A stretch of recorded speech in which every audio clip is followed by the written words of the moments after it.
Now we have the news that Princess Anne, sister of King Charles, the younger sister, I believe she's 72, she has suffered a concussion and she's in the hospital being monitored for additional injuries that might pop up. We don't know how she suffered the concussion. And of course, when you have somebody of this age, you have to be very careful because, maybe she had a seizure, maybe she had a stroke and then fell and hit her head, maybe she had a heart attack or any of a number of things which could have caused her to hit her head. Confusion, maybe she was just doing her normal duties and she got really confused, fell and hit her head. Well, you can't rule out that somebody struck her in her head, either accidentally or on purpose. Of course, if she'd been wearing her nice big hat, she probably would have been better protected. And when you're in your 70s, of course, anything that happens to you can easily be your fatal moment. And in an old person, of course, let's get this to go. In an old person, of course, this is much more common, and so they have to be monitored for possible injuries and so forth that might arise. Now, that's her in her hat, and there she is. And you can see she's thin-skinned, weak-boned, and she looks elderly. I mean, she doesn't look like a young 72.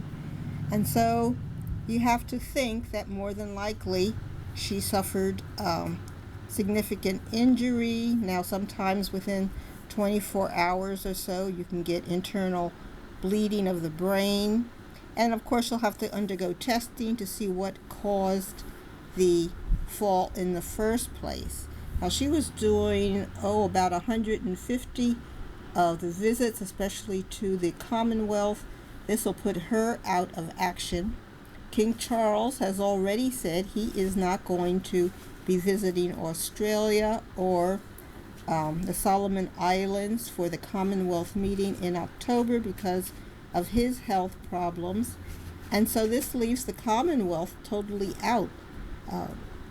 Princess Anne was doing the visits to let's see if I get that stopped. Princess Anne was doing the visits to Canada and so forth, and almost nobody except for Meghan and Harry were visiting Africa. And of course, William and Kate had a very bad visit to one island.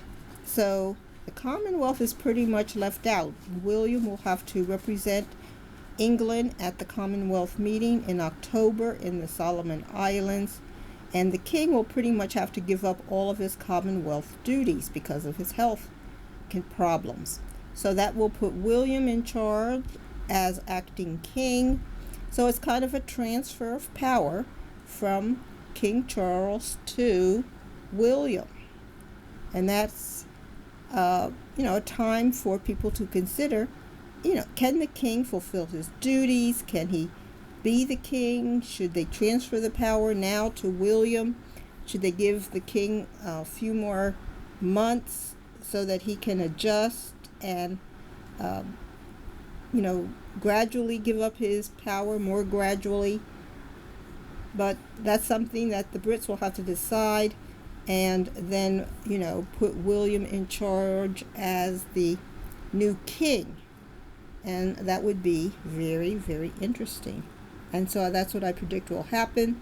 As far as Princess Anne, this could very well be the beginning of the end for her. Often a fall, a leg injury will set off all kinds of problems, and that will lead to eventually death in an elderly person. So, yeah, she shouldn't be on a horse at all. Because of her age, she can't really tolerate falling off a horse or anything like that. She wants to be a rough, tough person, but you just have to live within your means. What you got is what you have to work with. and she is a very frail looking 72-year-old. So we'll see how she goes. We wish her the best. We hope she gets out with no residual problems, but more than likely I predict she will have residual problems, and this will affect her being able to carry out duties and will probably lead to the diagnosis of some other health problems that she has, which are now either not known or not revealed to the public. So we'll see. Anyway, like and subscribe. Bye.